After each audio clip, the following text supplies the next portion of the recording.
এটা হচ্ছে উহুদ পাহাড়ের একদম নিচে। পাহাড়টা যেভাবে বাঁক হয়ে গেছে সেভাবে এই পার্কটা তৈরি করা। এখানে হচ্ছে বিভিন্নভাবে সাজানো হয়েছে, প্রত্যেকটা সাইড এক একটা সাইড এক একভাবে সাজানো হয়েছে। এবং হচ্ছে এখানে বিভিন্ন গাছ রয়েছে, ফুল গাছ রয়েছে, ফল গাছ রয়েছে। এটা টোটালি ফ্রি মানুষের জন্য। তো বিশ্বের বিভিন্ন দেশের মানুষ এখানে উমরা করতে আসে, হজ করতে আসে, আসার ফলে এখানে উহুদ পাহাড়ের ইতিহাস জানার জন্য আসে। তো উহুদ পাহাড়ে যখন আসে তখন এই পার্কে অনেকে আসে, ঘোরাফেরা করে, সৌন্দর্য উপভোগ করে। তো আপনাদেরকেও আমি এই পার্কের সৌন্দর্য ঘুরে ঘুরে দেখাবো, কতটা মনোমুগ্ধকর পরিবেশ এই পার্কে তৈরি করা হয়েছে এবং এখানে কি কি থাকছে সব কিছুই আমি আপনাদেরকে ঘুরে ঘুরে দেখাবো। আসলে পৃথিবীর বুকে মনে হচ্ছে যেন একটা বেহেশতের টুকরা, এত সুন্দর করে সাজানো, এত সুন্দর মনোরম পরিবেশ আপনি হয়তো বা বাংলাদেশে দেখা যায় না।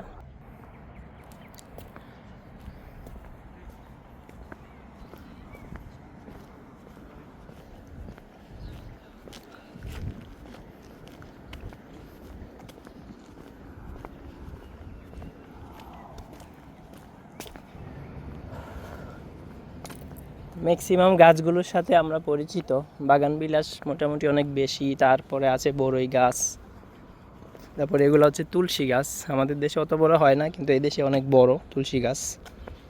তারপরে এই গাছগুলো আমাদের দেশে আছে, এগুলা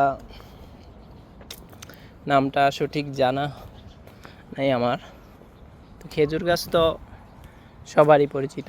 তো এইখানে বিভিন্ন ধরনের বিভিন্ন জাতের খেজুর গাছ রয়েছে, যে গাছগুলাতে অনেক গাছগুলাতে খেজুর রয়েছে। আমাদের পরিবারের লোকজন এই পার্ক ঘুরে ঘুরে দেখছেন। এটা হচ্ছে উহুদ পাহাড়। এই উহুদ পাহাড়ের একদম নিচেই এই পার্কটা গড়ে ওঠে এবং এটা এই দেশের সরকার করেন মানুষের আনন্দ এবং বিনোদনের জন্য। মানুষ যখন ভ্রমণে আসে এগুলা দেখে। এখানে টোটালি ফ্রি, কোনো টিকিট বা টাকা লাগে না। এখানে হচ্ছে বাচ্চাদের জন্য, যারা ফ্যামিলি নিয়ে আসেন বাচ্চারা এখানে খেলাধুলা করে এবং তার সৌন্দর্য উপভোগ করে। এখানে খুব নিরিবিলি, শান্ত এবং হচ্ছে আবহাওয়াটা এতটা কি বলবো, খুবই অন্যরকম এখানের আবহাওয়াটা, যেটা বাসায় বলে প্রকাশ করার মতো না। যদি কেউ না আসে, সরাসরি সে উপভোগ না করে, তাহলে সেটা বোঝার মতো না। তো এখানে ছোট ছোট বিভিন্ন ঘর তৈরি করে রাখা আছে। এই যে ঘর, এখানেও মানুষ বসে, অনেক সময় মানুষ এখানে বসে খাবার খায়। তো এখানে বাহিরেও মানুষ বসার জন্য সিট দেওয়া আছে। তো এই বাগানে আমি একটা জিনিস খেয়াল করলাম, এখানে যে খেজুর গাছগুলো লাগানো আছে, এই খেজুর গাছে যে খেজুর আছে আমি সংগ্রহ করলাম গাছের নিচ থেকে, একটা খেজুরের মধ্যেও বিচি নাই। আসলে এটা হয়তো বা কী খেজুর আমার জানা নাই। আমি যত খেজুরই খেয়েছি বাংলাদেশে বা সৌদি আরবে বিচি থাকে, তবে এটা কোন জাতের সেটা আমার জানা নাই।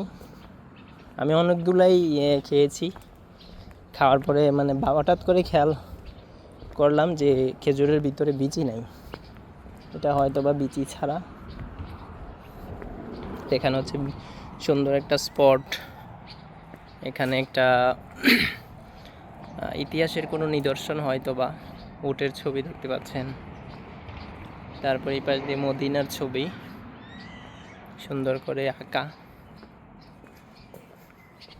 এই পাশ হচ্ছে হেরাম শরীফ, যেটাকে কাবা শরীফ বলা হয়। এই পাশ হচ্ছে কবুতর এবং মাকড়সার একটা ইতিহাস আছে, অনেকে হয়তো জানেন, অনেকে জানা নাই।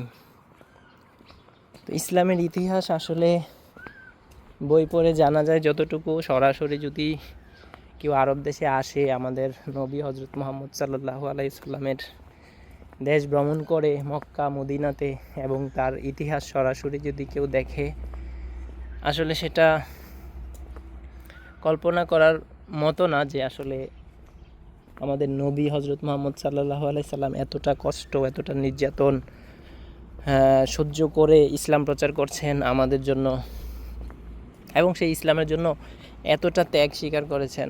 এগুলো আমরা আসলে সরাসরি এসে যখন দেখি তখন আমরা অনুভব করতে পারি, উপলব্ধি করতে পারি আসলে যে মহানবী তিনি আসলে পৃথিবীর শ্রেষ্ঠ, যেটা আমরা কোনো দিন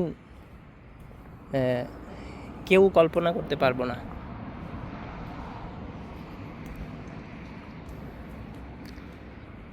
নবীর দেশ আরব দেশ বলতেই খেজুর গাছ মনে করি আমরা। যখনই মানে মরুভূমির কথা মনে হয়, উটের কথা মনে হয়, আরব দেশের কথা মনে হয়, তখনই বুঝতে হবে যে আরব দেশ মানে উট থাকবে, আরব দেশ মানে খেজুর গাছ থাকবে, খেজুরের বাগান থাকবে। তখন আমরা বুঝতে পারি আসলে এটা আরব দেশ। তবে আরব দেশ শুধু মরুভূমি এবং খেজুর গাছ দিয়ে ঘেরা তেমনটা না। এখানে আপনি আসলে বুঝতে পারবেন, জানতে পারবেন। দেখেন এখানে কি পরিমাণে খেজুর মাটিতে মিশে আছে, মানে কল্পনা করার মতো না। প্রত্যেকটা খেজুরই কিন্তু ভালো এবং ফ্রেশ। আপনারা যদি দেখেন একদম রসালো। হ্যাঁ, এটা গাছ থেকে পড়ছে, পরে এটা মাটিতে শুকাচ্ছে। আমি খেজুরটা আপনাদেরকে খেয়ে দেখাই। একদম টোটালি ফ্রেশ।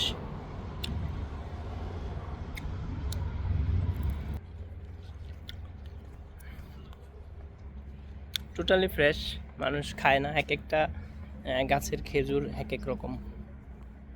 যেটা খেয়েছি সেটা ছিল একরকম। এখানে হচ্ছে পরে আছে এগুলো একটু দামি খেজুর, আমাদের দেশে হয়তো বা দেখে থাকেন বাজার থেকে রমজান মাসে যারা কিনেন। এটা হচ্ছে মানে লাল কালারের, মানে অনেকটা, এটা যখন কাঁচা অবস্থায় থাকে তখন এরকম একদম সিঁদুর কালারের মতো থাকে। আস্তে আস্তে যখন পাকে তখন এটা কালো হয়ে যায়।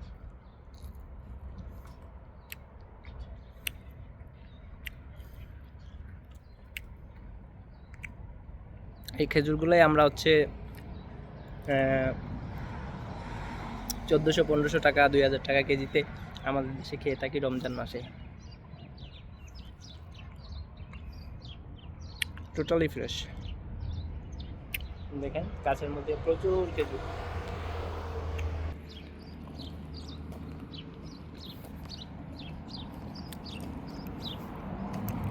আমি প্রত্যেকটা মুসলমান ভাইদেরকে বলবো, যারা হচ্ছে বড় হজ করার সামর্থ্য নাই, তারা হচ্ছে উমরা করেন এবং ইসলাম সম্পর্কে জানেন, ইসলামের ইতিহাস সম্পর্কে জানেন, পৃথিবী এবং দুনিয়া, আখেরাত, পরকাল সব কিছু সম্পর্কে আপনারা জানতে পারবেন এবং আপনার ভিতরে অনুভূতি আসবে আসলে দুনিয়াতে আমরা এত কিছু কার জন্য করতেছি, কিসের জন্য করতেছি।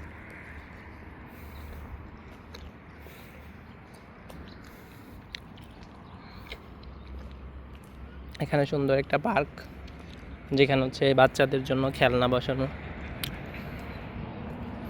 আপনি যখন পরকালের কথা চিন্তা করবেন, হয়তো বা আপনার বাবা মা, দাদা দাদু, নানু নানা কেউই বেঁচে নাই।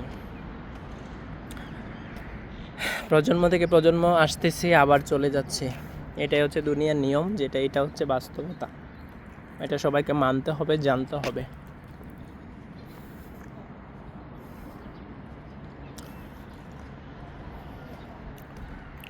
এখানে একটা ব্রিজ, অনেক সুন্দর, পাহাড়ের পাদদেশে। এটা সম্ভবত বৃষ্টির পানি যখন পাহাড় থেকে নেমে আসে তখন এটা নিচ দিয়ে প্রবাহিত হয়। এটা খুবই সুন্দর একটা জায়গা। আসলে কল্পনাতেও আপনারা হয়তো বা এত সুন্দর জায়গা দেখতে পারবেন না। তো আপনারা আরব দেশে আসলে, যারা উহুদ পাহাড়ে আসেন, অবশ্যই এই মানে প্রকৃতির যে সৌন্দর্য এটা উপভোগ করবেন। এগুলো হচ্ছে তুলসী গাছ, যেগুলো আমরা ঠান্ডা কাশির জন্য খেয়ে থাকি। এগুলা অনেকে চিনে থাকবেন, এগুলো হচ্ছে আক্কন পাতা বলে। অনেক দেশে, অনেক এলাকায় অনেকভাবে নাম। আক্কন পাতা বলে, যেটা হচ্ছে বাত ব্যথার জন্য খুবই উপকারী। আর এগুলো হচ্ছে তুলসী।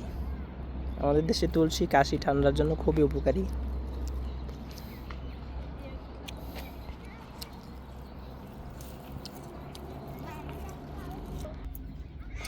আমি আসলে জমজম কূপের পানি যখন খাই অনেক ঠান্ডা পানি, যার কারণে আমার কয়েকদিন জ্বর ঠান্ডা থাকে। আমি তুলসী যেখানে পাই সেখান থেকেই খাই। তুলসী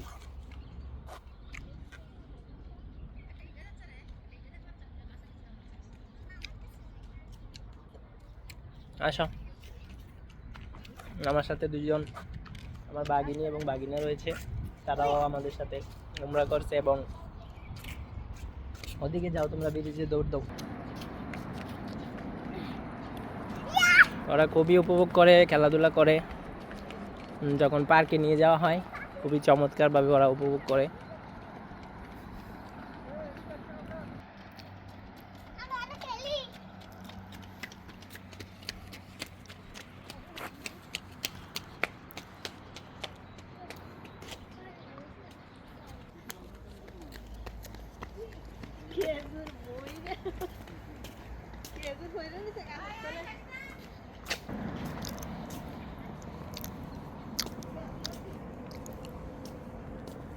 হ্যাঁ তুই কই যা, সারা যাবি কে পরে?